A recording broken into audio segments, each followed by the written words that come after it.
Et si l'arme secrète la plus efficace d'un athlète ne se trouvait ni dans ses muscles, ni dans son régime, mais dans les 15 minutes qui précèdent l'effort? Les 15 minutes avant. Oui, je parle de l'échauffement, ce rituel qu'on bâcle souvent, mais qui pourrait en fait devenir un vrai levier de performance. Imaginez pouvoir combiner la puissance brute, l'effort intense, avec la précision, disons, chirurgicale de la préparation mentale. Pour débloquer un autre niveau. Exactement. Et c'est justement le puzzle qu'on va essayer de résoudre aujourd'hui. Notre source est une étude vraiment fascinante publiée dans le Journal of Sport Science and Medicine. Très récent, oui. Ça date de décembre 2024. Alors le titre est un peu long, accrochez-vous. The combination of motor imagery and post-activation performance enhancement is efficient to emphasize the effects of warm-up on sport-specific performance. C'est un peu technique, oui. C'est signé Valentin Ruméo, Sidney Grossprêtre et Nicolas Babot. En français, pour faire simple, ça veut dire que si on combine l'imagerie mentale et une technique d'activation musculaire très intense, on pourrait surcharger les effets de l'échauffement. C'est exactement l'idée. Notre mission est donc claire. On va plonger au cœur de cette étude pour comprendre comment deux mondes qui semblent s'opposer, l'un purement cérébral et l'autre purement physique, peuvent non seulement coexister, mais n'auraient que si fusionner. Pour créer une synergie. Voilà. D'accord, alors décomposons ça. L'étude jongle avec deux concepts clés.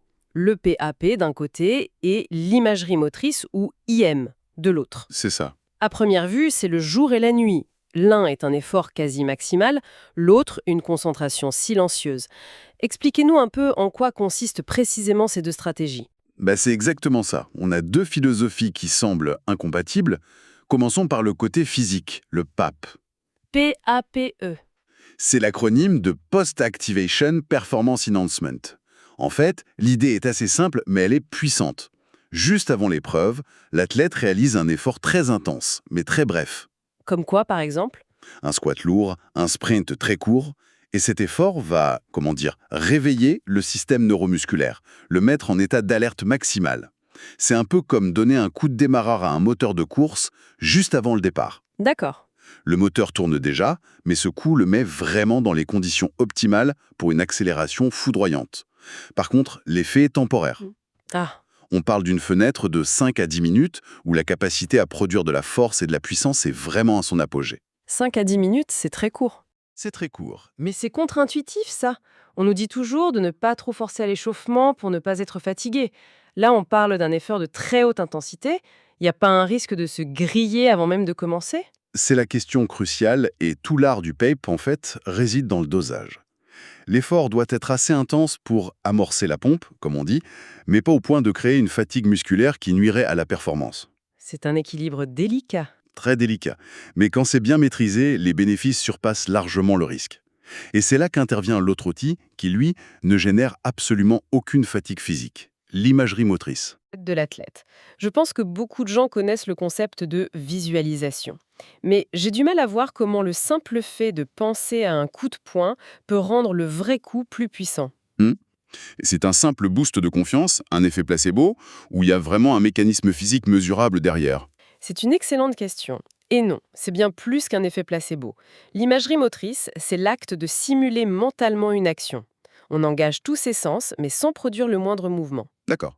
Ce qui est fascinant, et ça c'est confirmé par l'imagerie cérébrale, c'est que lorsque vous imaginez un geste, votre cerveau active exactement les mêmes zones motrices et les mêmes voies neuronales que si vous le faisiez pour de vrai. Ah oui, quand même. Évidemment, l'intensité de l'activation est plus faible, juste en dessous du seuil qui déclencherait la contraction musculaire. En gros, vous faites une répétition générale dans votre système nerveux.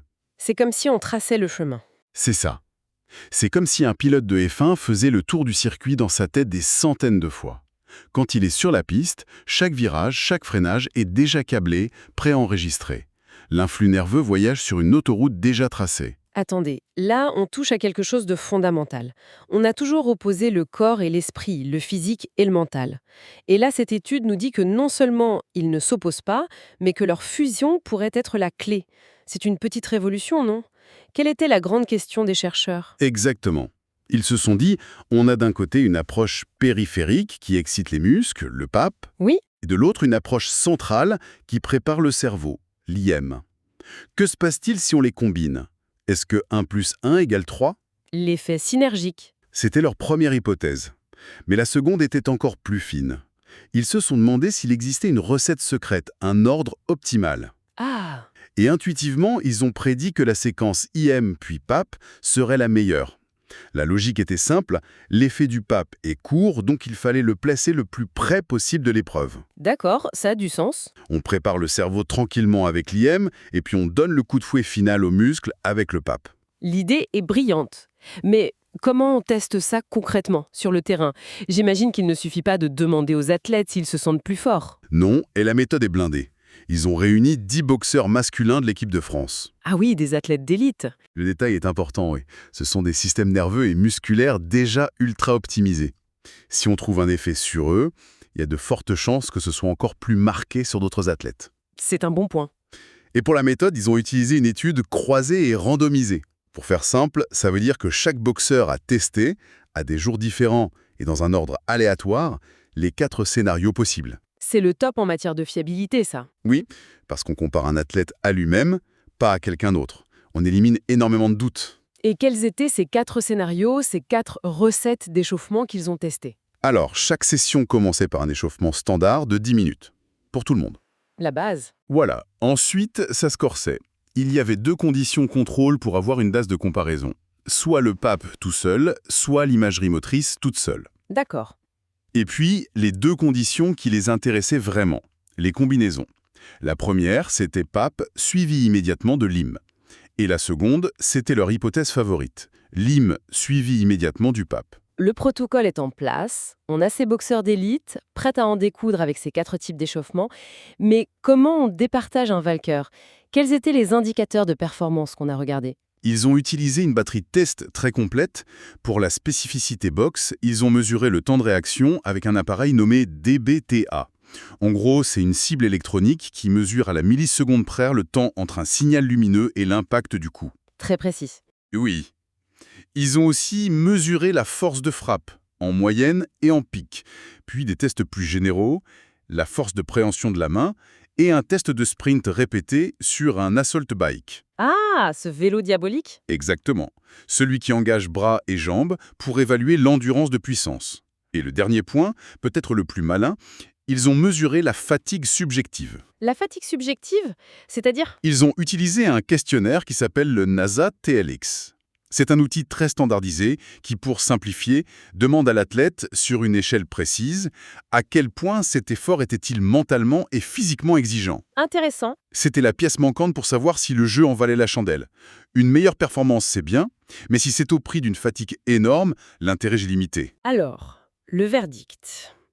La magie a-t-elle opéré? Est-ce que fusionner le mental et le physique a réellement créé une synergie? La réponse à cette première question est un oui. Un oui franc et massif. L'effet cumulatif est bien là. Dans les 2 conditions où les techniques étaient combinées, les performances étaient significativement meilleures que lorsque les techniques étaient utilisées seules.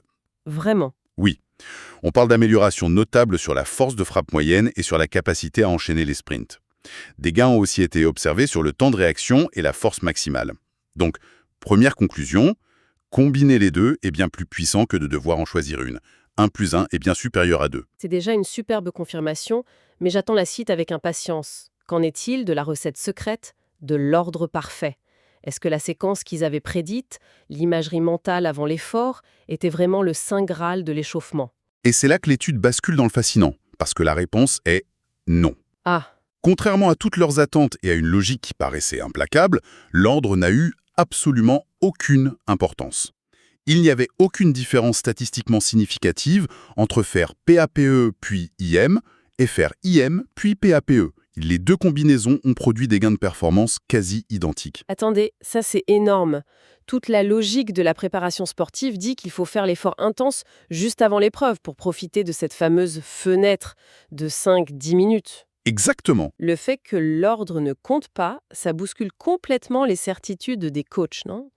Ça voudrait dire qu'un cerveau préactivé par l'imagerie est aussi puissant et durable qu'un muscle amorcé juste avant l'action? C'est exactement l'implication la plus profonde de ce résultat. Ça suggère que l'état de préparation du système nerveux central induit par l'IM est peut-être plus robuste, moins éphémère qu'on ne le pensait. Les auteurs eux-mêmes ont été surpris et avancent plusieurs explications. Lesquels? La première est assez technique. L'exercice de pape qu'ils ont utilisé ciblait les jambes, alors que beaucoup de tests, comme la frappe, concernaient le haut du corps. La fatigue locale des jambes n'a donc peut-être pas interféré. La deuxième, c'est le niveau des athlètes. Des boxeurs d'élite récupèrent plus vite. Explique pas pourquoi l'inverse fonctionne aussi bien. Pourquoi faire l'effort intense d'abord et la relaxation mentale après ne nuit pas à la performance? C'est la troisième hypothèse, et la plus intéressante. Il se pourrait que les deux séquences activent des mécanismes qui, au final, se compensent. Par exemple, commencer par l'IMS met le cerveau en condition optimale, ce qui rend le PAP qui suit encore plus efficace. Ok.